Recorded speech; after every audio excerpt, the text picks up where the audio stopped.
This is Greg Harmon of Deceleration, Deceleration.news, an online journal speaking to our shared ecological, political, and cultural crises, seeking out the roots of human and planetary insecurity, movement beyond resistance in pursuit of a sustainable peace. So this is part of a series of podcasts we're doing dedicated to San Antonio's climate action and adaptation plan, a city effort to rapidly reduce our climate pollution while preparing our residents for rapidly escalating extreme weather being brought about by fossil fuel-driven human industry and agriculture. This morning I met up with some old friends and a few new ones outside of San Antonio's Alamodome. They were on a press tour to raise awareness about efforts to turn Texas into the repository for high-level radioactive waste from around the country. And in a conversation which followed, we met at Pico de Gallo downtown, so you'll notice a little bit of background noise. We discussed all of these issues as well as San Antonio's own interesting history when it comes to nuclear power and where that sits with our current climate conversation. Enjoy. Hi, I'm Karen Hadden. I'm from Texas and run the SEED Coalition, Sustainable Energy and Economic Development Coalition. I'm Diane D'Arrigo. I'm the Radioactive Waste Project Director at Nuclear Information and Resource Service, which is a Washington, D.C.-based group that fights nuclear power and waste. I am Kerstin Rudek from Bürgerinitiative Umweltschutz Dannenberg. This is an environmental initiative of citizens, and we're based in north of Germany between Hamburg, Hanover and Gorleben, and I am the Ministry of Foreign Affairs, so traveling around the world about nuclear issues. Super. All right. Well, thank you guys, and thanks for your time. I know you've got a tour going around the state, and we just left the Alamodome. Had a giant inflatable cask, or a representative of what may soon be riding the rails. So if you want to maybe, Diane, speak to the message of the tour, the nuclear waste tour that you're on. What we're hoping to do, it's our organizations and in conjunction with local communities across Texas, we're here to alert Texans to a threat of a nuclear waste dump that's targeted for West Texas, which would bring all of the high-level radioactive waste from nuclear power across the country through our communities here in Texas to that site. The site isn't needed, so we're here to wake people up, alert you that this is happening, and hopefully help stop it.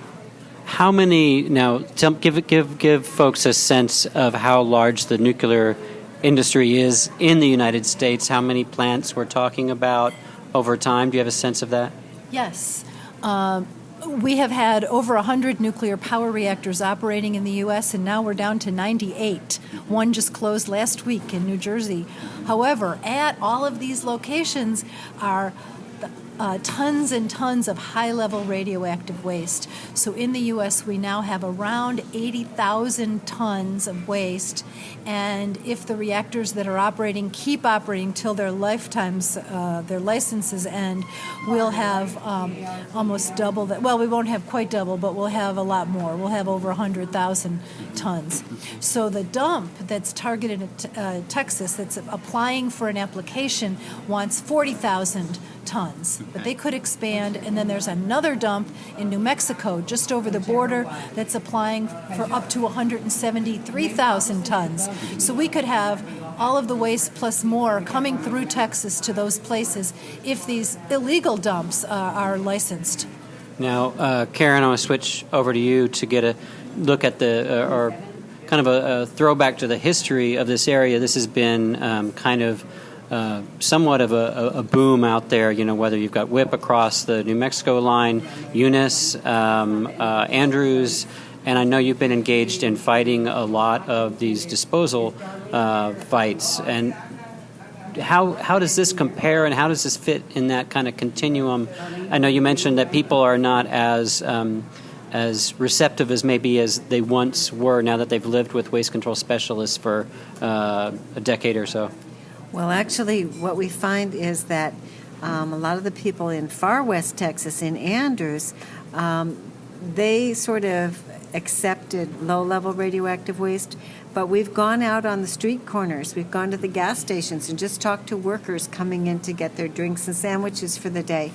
And almost every single one, when they heard about this, when they learned about the high-level waste, they were horrified.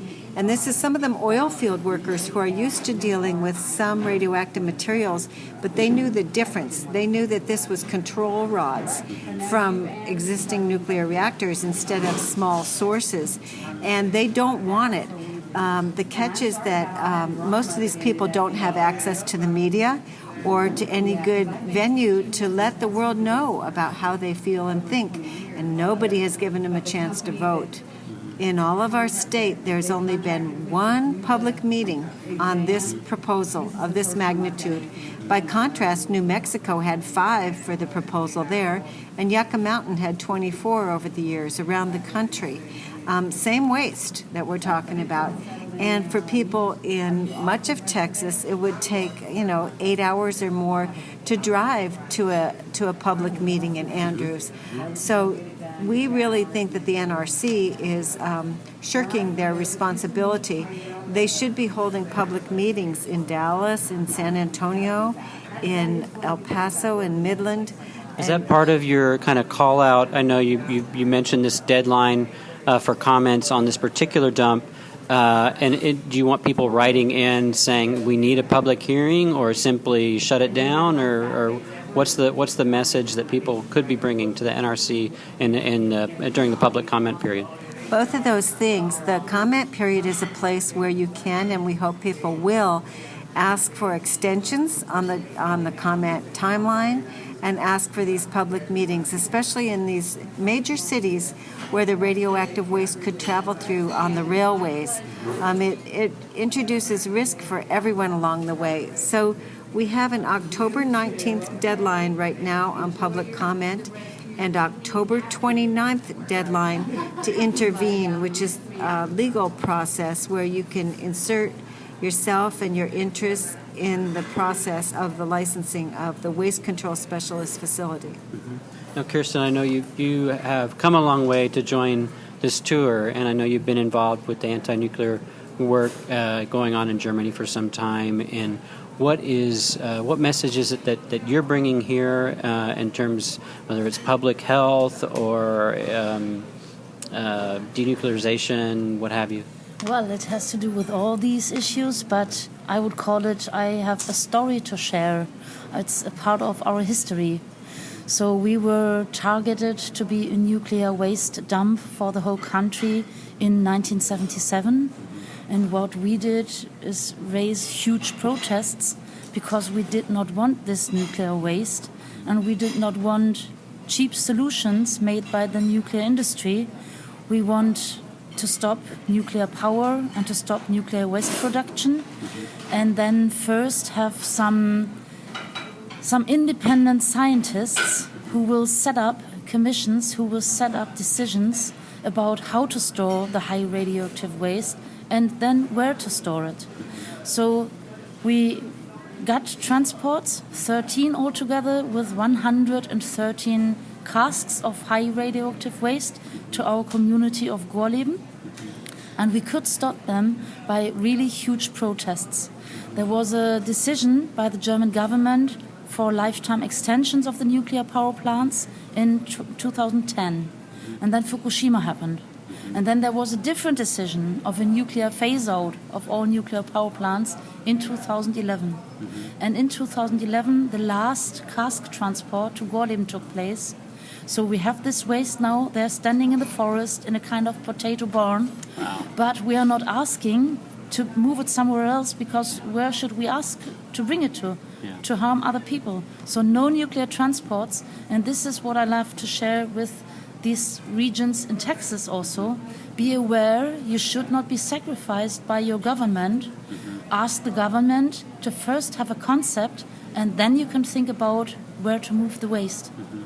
Yeah, it seems like if you tackle the waste, you're really locking in a conversation about nuclear power itself. If there's no place to take the waste, then what kind of moral right do we have to be, conducting fission and digging up uranium?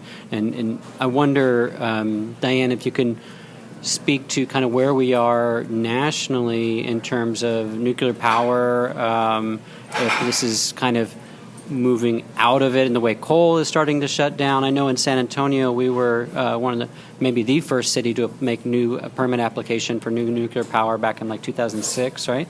And it was a horrendous process. We went through years from original proposal for 2 new units was $6 billion, and we ended up getting out of the deal at about $18 billion and losing $400 million along the way because of the contract dispute. And it seems like that maybe sent a message to other communities and to the industry. So maybe you could speak to kind of waste in terms of the impact on our ability to rely on nuclear power going forward.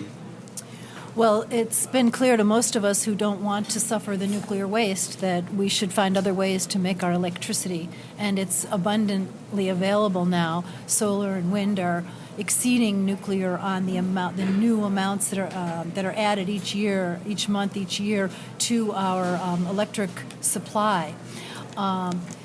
Nuclear power industry tried a few years back to have a renaissance, as they called it, but it was really a recession. My organization is Nuclear Information Resource Service. We worked with groups around the country. That's NIRS.org. We should throw a plug in there. www.nirs.org. And we worked with our allies in Texas and around the whole country, actually, to stop Congress from passing subsidies to nuclear power. And we held it off for many, many years, 10, 12 years, but finally it did pass through, and there was some subsidy that was approved. And in that time then, there were 21 proposed new reactors. Most of those have been canceled or put on hold, and only 4 are under construction. And just in the past few months, the 2 at Summer, it's called Summer reactors in South Carolina, they have canceled. But Vogel reactors, there's 2 new units that are being built in Georgia, and those are stubbornly, they would use more than the water that the whole city of Atlanta uses each year. It's a complete mistake. However, they're continuing to push ahead, even though the funding is not secure. Even with the subsidies, it's not enough. But now we hear that they might be hanging by a thread now in the last couple days. So these are the new reactors. There's also one proposed in Michigan, a Fermi nuclear reactor. There, a third one. The first reactor at Fermi actually had a partial meltdown. The second reactor at Fermi, we almost lost Detroit, the Gil Scott-Heron song. And then there's the second reactor. I just started at my job, and that reactor accidentally started up before it was supposed to. And so anyway, the third one, people in Michigan and the Great Lakes region are fighting valiantly to stop that one. So the status of nuclear in the U.S. is that it does not have a future, but it keeps getting revived with people like Perry as the Secretary of Energy wanting to proceed with it. And they need a illusion of a solution to the waste problem. If they could say, oh yeah, there's a storage place in Texas, then that would make it be okay to make more waste, even though that's not a safe place forever. So this becomes a sacrifice zone. I mean, we're used to hearing terms like that and with other power sources and refineries and all this stuff. It's like, well, you're producing what we need to keep consuming and having a particular lifestyle, but there's people that have to pay with their lives, right? Yes. And so that seems to be what we're talking about here. I wonder, so 20% of San Antonio's power is still tied up in nuclear. It's so far we're in the middle of developing a climate action plan for the city. Our first, Chicago was 2009. We're going to hopefully pass one in 2019, but we're moving forward with that, and nuclear hasn't been on the radar. And I'm wondering, and I don't think that people aren't talking about new nuclear, but they're certainly not talking about decommissioning of what we have now. as a climate response, and I throw this out to any of y'all, these things take a long time to build. We need to do our major carbon reductions, greenhouse pollution reductions by 2020, like now. How do you respond? I know you had a question earlier today about nuclear power as a climate response, as a carbon-free or low fuel. Well, I'm also organizing in the campaign Don't Nuke the Climate. So we are meeting since 4 years, and we work towards the World Climate Summit. This one, it's taking place in Katowice in Poland, and especially the US nuclear lobby, they try to get a foot into these subsidies for clean energy. And we try to prevent them from declaring that nuclear might be a solution. We have a website, it's called www.don'tnuke-the-climate, and then it's org, but you have any languages. I think we have 8 languages, made the translations over there. Okay. And you can don'tnuketheclimate.org. Yeah. Yeah? Okay. So you can find the reasons why we think it's no solution. It's a failed solution. It is too dirty. It is too slow. We need the good energy right now. And if we took the wrong path, then we can't take the decisions to really prevent the world from climate change, and we really have to do the right steps right now. It is too expensive. They got so much subsidies for nuclear, like for 4 or 5 decades, and still we have the waste problem and all the costs of the waste problem. And also, if there would be an accident, we've seen this at Fukushima and at Chernobyl, how much it costs to clean up, and then the problem is not over. Fukushima is still going on. So we have many reasons why we can say for sure that nuclear is no option, it's the failed solution, and the only thing is investing in renewable energies. My region is a very good example. We are a 100% renewable energy region, and this is because of the nuclear power plants. People started very early in the 70s. They were pioneers. People were laughing at them, but they just did it. They made experiments. They did build windmills and solar systems, and now we have a lot of wind power, solar power, photovoltaic. So for more than 6 years, we are a 100% renewable energy region for electricity, but not yet for being mobile and heating the houses, but we're working hard on that. Yeah. There's a lot of inspiration to be found in Germany right now, for sure. And we mentioned, if you want to add to that, Karen, and also I'm wondering, can you speak, Fukushima has come up a couple of times. There seems to be some similarities in what we have here on our coast. I don't know if that's something to jump off to it from as well. Well, there are some tie-ins here. In San Antonio, when 2 more reactors were proposed at that so-called attempted start of the nuclear renaissance, citizens rose up and said, no way.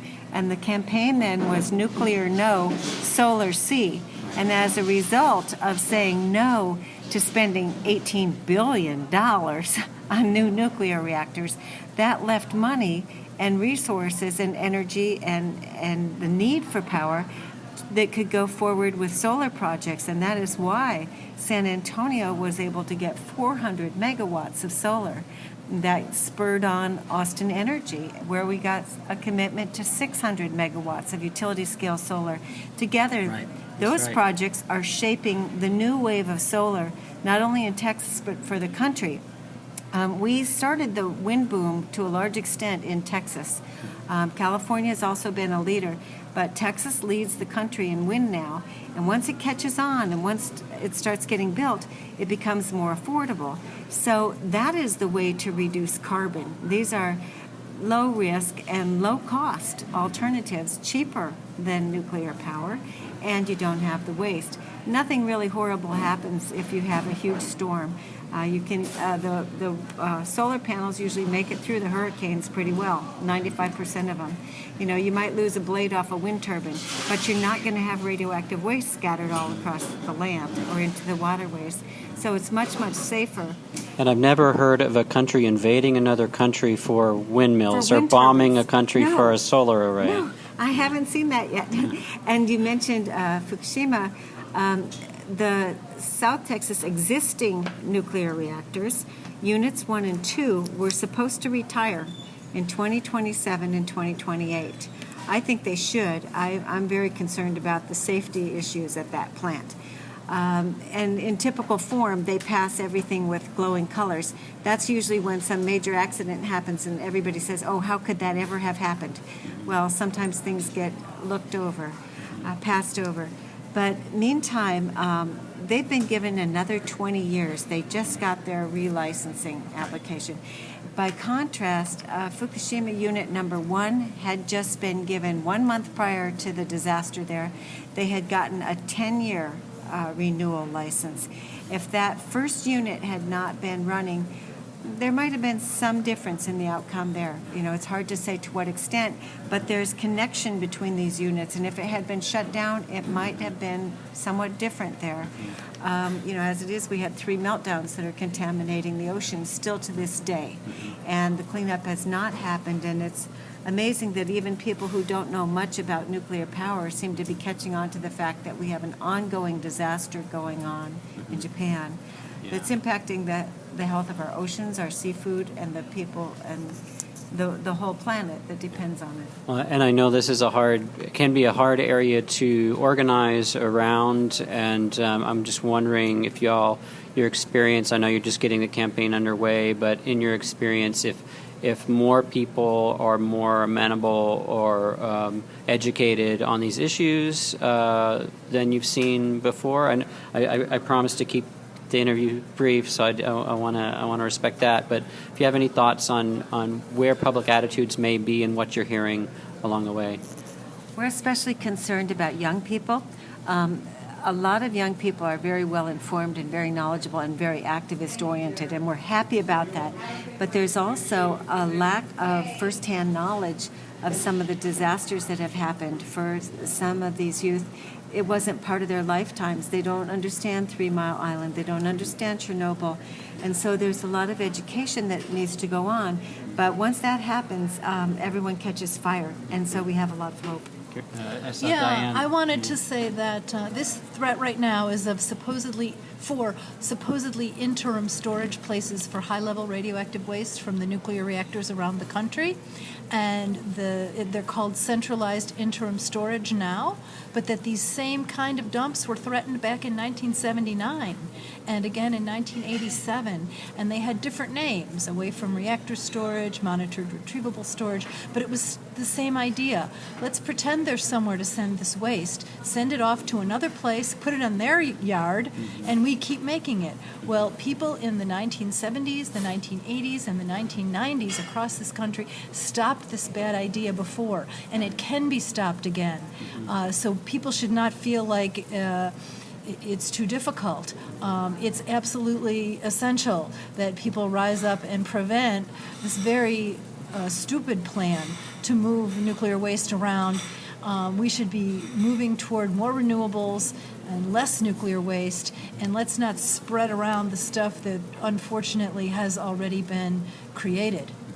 Now, Kerstin, I know parts of Germany have a fairly vibrant anti-nuclear movement, stopping trains and such.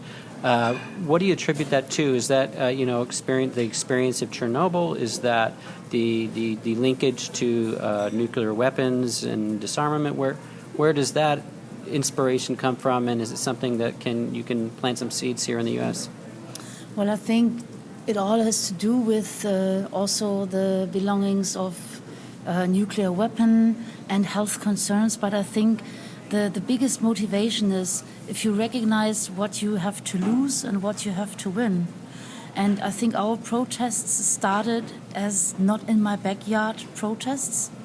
This is no secret, but it was the beginning. And from then on, it was a development. And we did not stay there. So we were talking about also uranium mining and about nuclear power plants, although we do not have one, and about every single step of the so-called... You have some on your borders or nearby. Yes, we have. Okay. So I think what concerns me the most is the huge amount of time we're talking about. And if people recognize that, then I often see that people are getting really engaged because we're talking about 40,000 generation or 1 million of years. So people recognize we have to solve this The problem now. half-lives, then, the toxicity or the threat to Yes. life that Yes. the waste It has to be represents. stored for such amount of time, not to get in contact with the environment or with human beings. So we are smart, aren't we? We can solve this problem. We can phase out, we can stop nuclear power, and we can take care of the waste that we never wanted, but we have to be responsible with this. Okay, wonderful. Well, thank you all for your time. I know you've got a very busy you. schedule. Thank you. So we'll be in touch. All right. Deceleration is a joint effort of myself and my wonderful partner, Marisol Cortez. And we blog, write, every once in a while at deceleration.news, and every once in a while throw out one of these podcasts. But we'll be trying to do a little bit more as San Antonio pushes through with its climate plan. A great opportunity for community dialogue. See you next time.